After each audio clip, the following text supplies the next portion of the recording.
Hello everyone, today we are going to start the gravitation chapter of class 9. So let's begin with what is gravitation. Gravitation होता क्या है?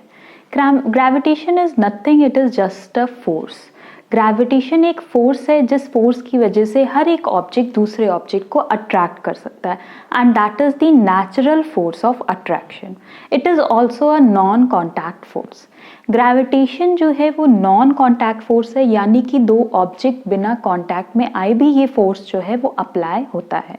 ठीक है, तो gravitation force की अगर हम बात करें, it is a non contact force, यानी बिना कांटेक्ट में आए भी एक ऑब्जेक्ट दूसरे ऑब्जेक्ट पे ग्रेविटेशन फोर्स लगा सकता है. It is a natural force of attraction. It is a natural force of attraction, यानी कि ये हमेशा अट्रैक्ट करेगा बॉडी को.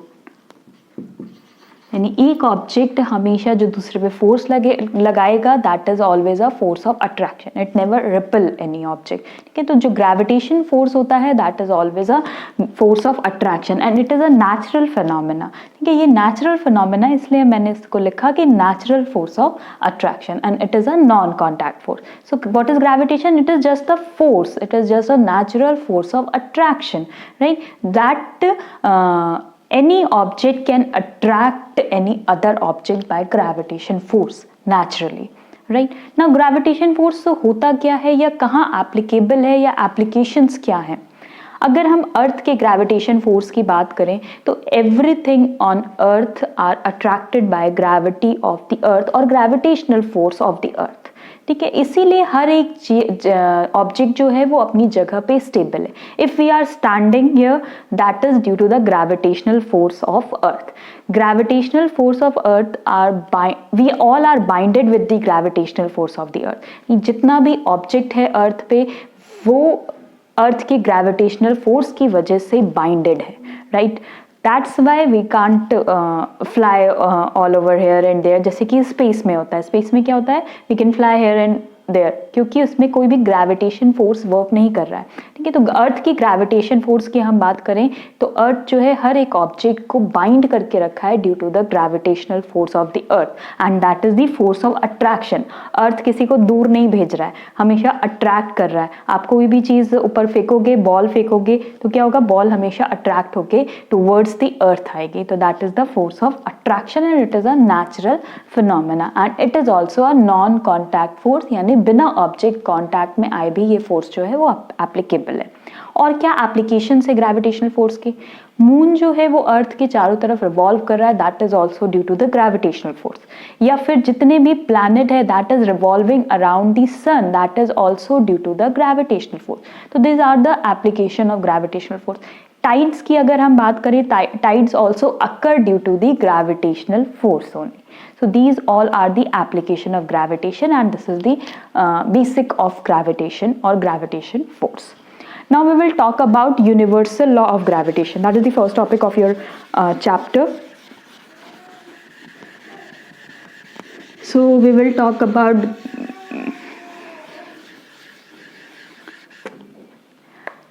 what is universal law of gravitation और why it is known as universal law of gravitation. क्योंकि universe में आप कहीं भी जाओ ये लॉ है एप्लीकेबल होता है. ठीक है, ये लॉ एप्लीकेबल होता है in universe, everywhere in universe. That why this is a universal law of gravitation.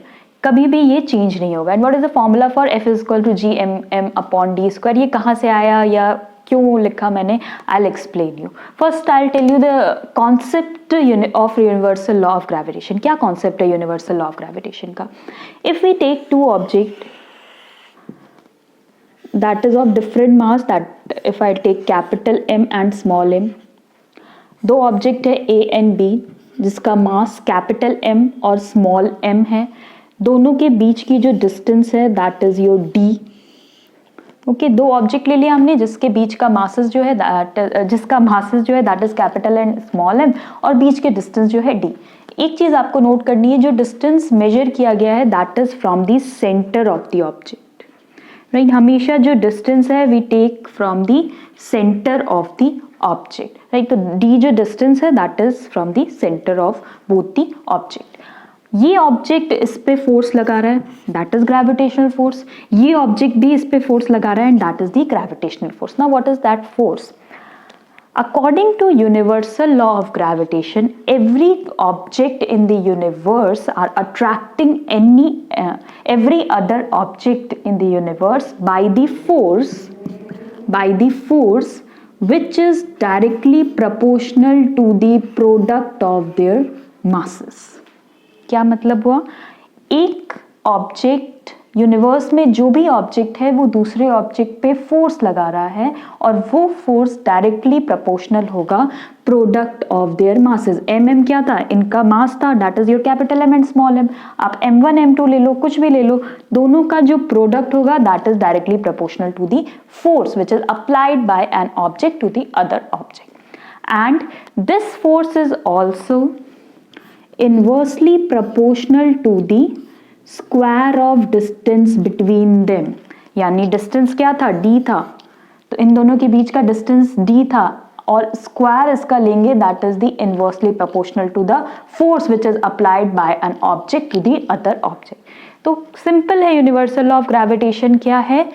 वो फोर्स है जो कि दूसरे ऑब्जेक्ट पे लगा रहा है, वो किसके डायरेक्टली प्रोपोर्शनल है?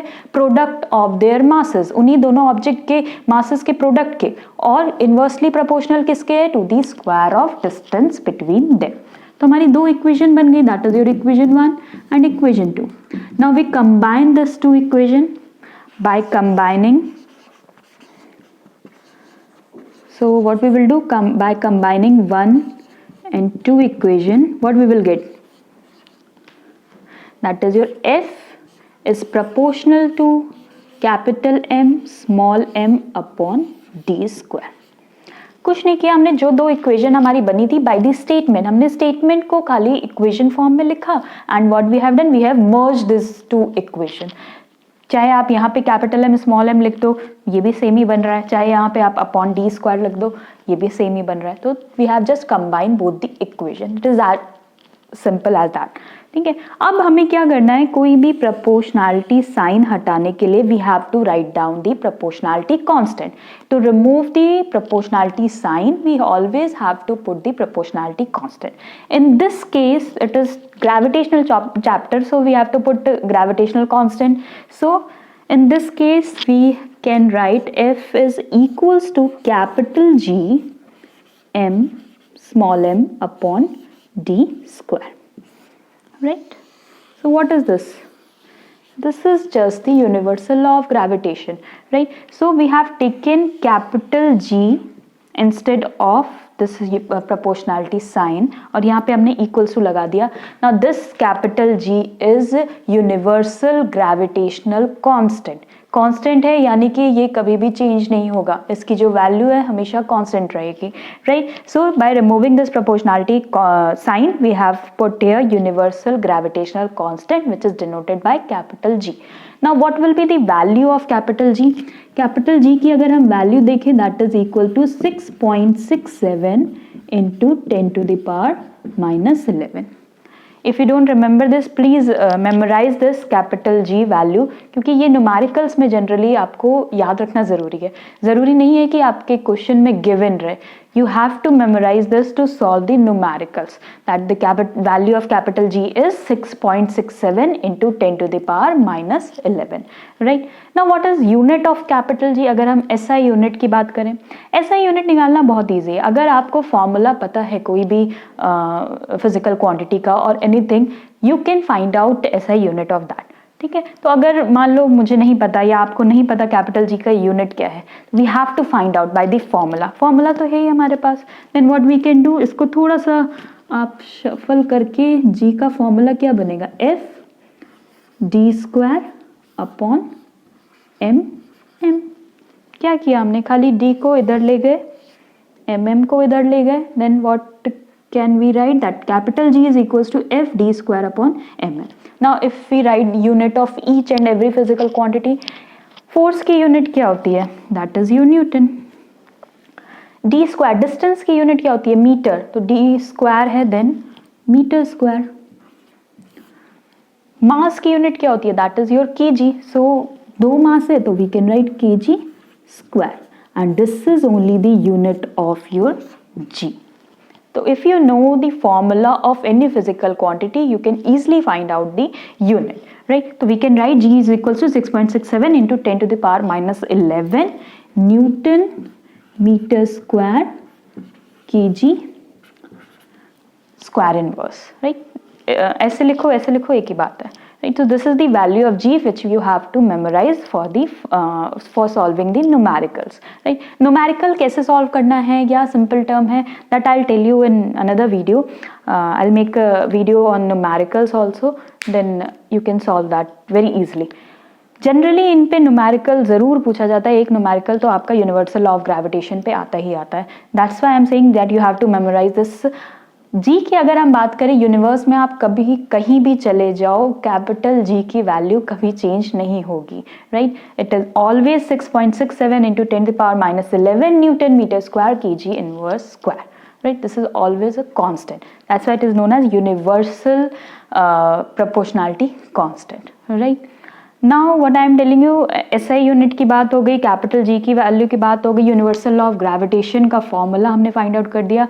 न्यूमेरिकल जो पूछा जाता है क्यों कॉम्प्लिकेटेड हो जाता है? बिकॉज जनरली जो आपको वैल्यूज गिवन रहती है वो आपको into 10 to the power minus 11 और into 10 to the power minus something is given in your numerical. That's why students को बहुत दिक्कत होती है to solve that. But I will let you know कि कैसे आप सिंप्लीफाई कर सकते हो उसको और कैसे सिंपली उस न्यूमेरिकल को सॉल्व कर सकते हो.